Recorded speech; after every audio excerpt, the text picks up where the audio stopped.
So one question we end up asking ourselves as English language arts teachers is this: is the text that I've selected for my class a good fit for my students?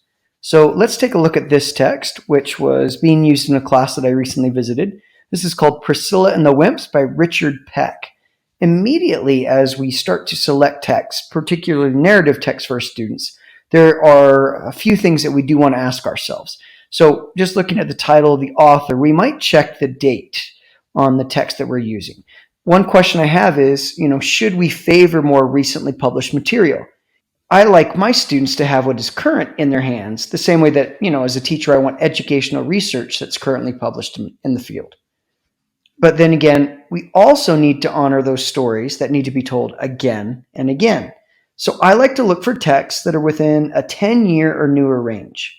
Now, one reason for this is because often we see older texts leaning more towards stereotyping characters. For example, here in this text, Peter Pan, it says that Tiger Lily and the other indigenous people, quote, carry tomahawks and knives, and their naked bodies gleam with paint and oil. Strung about them are scalps of boys as well as pirates. So not an accurate portrayal by any means. Similar problems occur when authors make an attempt to portray characters through a lens of attempting historical accuracy. So instead, why not consider exploring texts that represent characters in current texts, more recent texts, but also leaving some room for historical texts outside of stereotyping, tokenism, and invisibility? There are some older texts and remain in, our canon of novel rotation due to the quality of representation of the characters.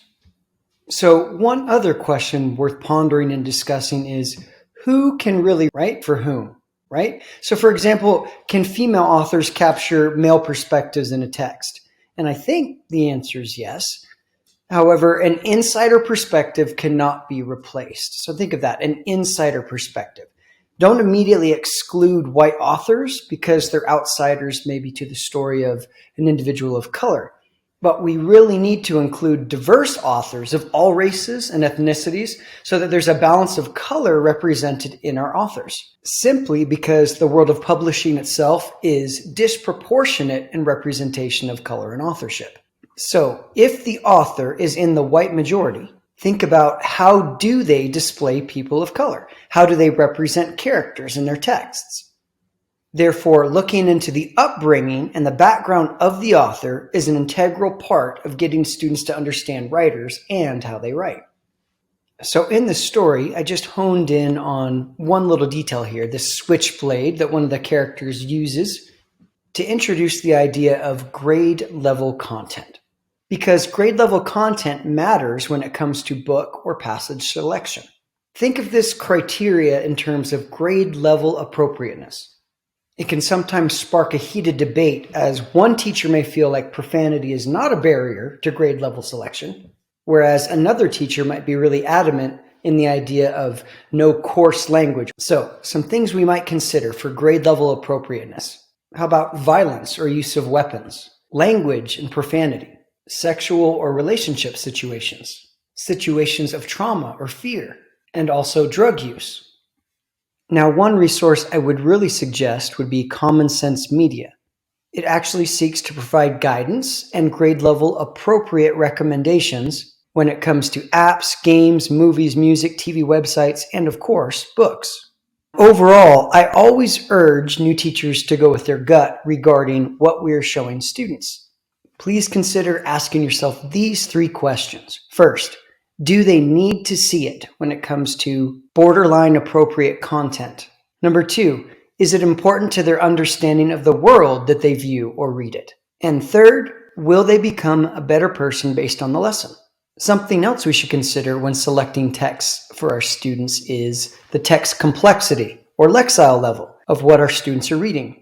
So when it comes to understanding just how complex a text is that our students are reading, we want to consider percentiles and lexile bands. All of these are metrics that are used to help diagnose a given reading level and how fitting it is for the reading ability of our students. So one thing we could do is take a portion of a text and then put that into a lexile reader or analyzer, copy and paste that in, and it will give us a Lexile range. Not necessarily a certified Lexile range, but an estimated Lexile range for the complexity of the text.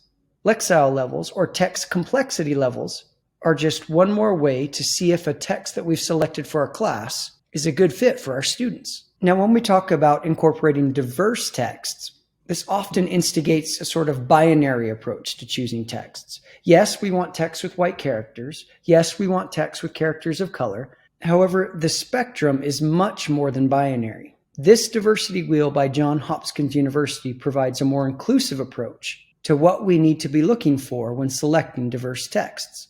Are we selecting texts that represent a range of political beliefs, education levels, religious backgrounds, sexual orientation, race, ethnicity, gender, and a variety of other characteristics? So in this passage, it says, Priscilla was basically a loner, except for she had one friend, a little guy named Melvin Detweiler. Talk about the odd couple. Melvin's one of the smallest guys above midget status ever seen.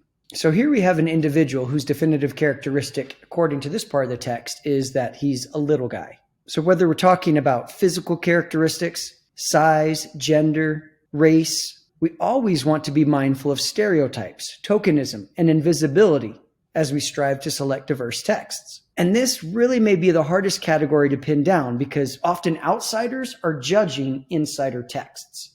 So when considering stereotypes, we might consider other resources, such as the Guide for Selecting Anti-Biased Children's Book by Louise Derman Sparks. Here, she offers suggestions such as checking the illustrations for stereotypes, looking specifically at tokenism. In this resource, she provides more information about evaluating books and texts by being mindful of stereotypes or oversimplified generalizations about a particular identity group.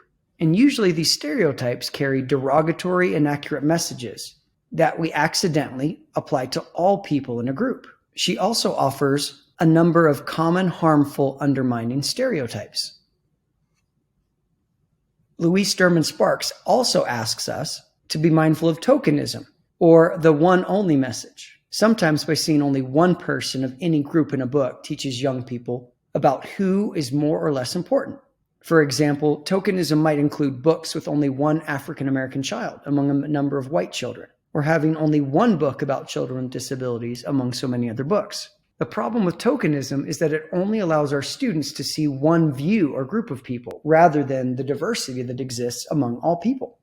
Equally important is for us to be on the lookout for invisibility. In other words, who we do not see represented in books and texts also teaches us about who matters and who doesn't in our society. For example, here are some groups of people who are often invisible in a number of texts that we use in our class. Families who live in rural areas, homeless families, blue-collar workers, families with an incarcerated parent, and a number of other groups of people. Overall, we need to be very cognizant to avoid stereotypes or oversimplified generalizations about any particular identity group. As teachers, we should look at what the image of the person represented in the text portrays. So some questions we might consider throughout a text are, is the image historically accurate? Does it represent people in the current context? Is the image representing an entire group of people? Is there only one type of character in the text? And are there inaccurate depictions of characters? Deciding whether or not a text is a good fit for your students doesn't need to be an individual project. Anytime we can work with our colleagues to tag team a project, we should. As a group, we can consider whether or not this text lends itself to a discussion and writing about school safety or bullying or cliques in partnership with other professionals and teachers at our school. Or how about working with a social studies teacher to team up on talking about child labor? Teachers should meet before they begin a project and also look at the end assessment. Often, myself and my colleague will approach the view of a text from different perspectives to see how complex and well-suited they are for our students. It's also important to consider the writing style and appeal to our students as readers. There are those books that our kids just can't put down. So sometimes, despite one or two concerns in the areas we've talked about so far, a good book is still a good book. I find that this often travels with certain authors as well. An example of this is Jason Reynolds' Long Way Down. I'm aware of a group of struggling students who screamed at their teacher to not stop reading, even though they had an option to leave to go see a reward movie from another teacher. When we have stories like this that relate to our readers and pull them in, we can't deny them in our classrooms.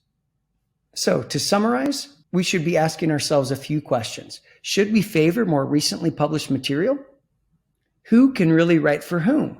Or in other words, can a white male truly and accurately tell the story of a female student of color who's 13 years old? Is the content of what we're reading grade level appropriate? Just how difficult or complex is the text that we're reading? Do the texts that we're using include a diverse variety of individuals with a variety of characteristics? Are we being mindful of stereotypes, tokenism, and invisibility? Could my colleagues offer some insight and perspective on the text? And just how appealing will the text that I've selected be to my students?